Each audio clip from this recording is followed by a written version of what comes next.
prej pandemisë, se këtej pastaj çdo vit kam qenë sidomos pranverë, verë vjesht, shumë aktiv, e jo edhe dimrit, për shkak të punës, për shkak të angazhimeve që i kam punë, dhe dua të jemi kujdesshëm që të mos pësoj ndonjë lëndim, edhe pse lëndimin mund ta pësosh edhe verës, por të paktën gjatë dimrit, kur jam i angazhuar 100% në televizion dhe në universitet, dua që të mos e rrezikoj veten.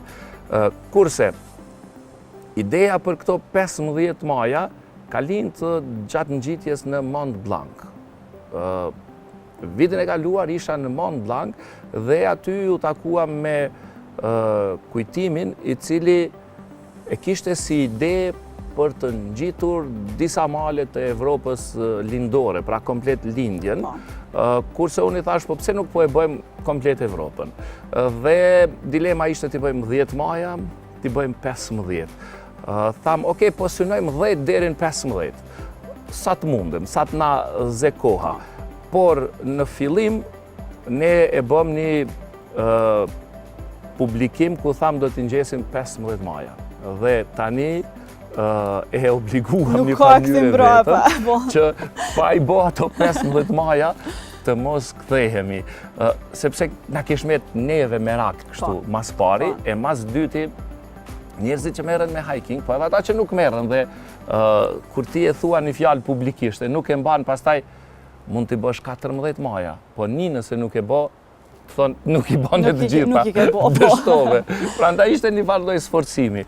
Kështu që e kemi nisë me malin Olimp në Greqi, në qenë se më thejtë cilat janë ato, kemi vazhduar me Musala në Bullgari, kemi vazhdu pastaj në Moldovenau në Rumani, për të vazhdu në Rusy, në Poloni, Gerlachovski Shtit, ose Gerlaç që thënë është një mal në Slovaki, për të vazhduar më pastaj me Zugspitz në Gjermani, Grossglockner në Austri, Dufferspitz në Zvicër.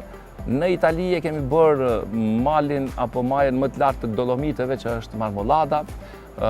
Kemi kaluar në Sloveni në Triglav, në Kroaci Dinara, në Bosnje Maglic, kurse në Mal të Zi e kemi bërë pikrisht prej këtu jemi nisur, Kollatën e Keqe, sepse është maja më e lartë e Malit të Zi, ndërkohë që nuk është maja më e lartë e Shqipërisë kjo.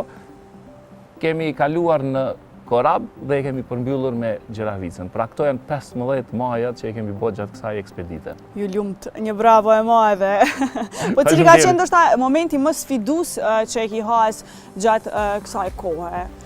Ose cila ka qenë maja më e vështirë për ty?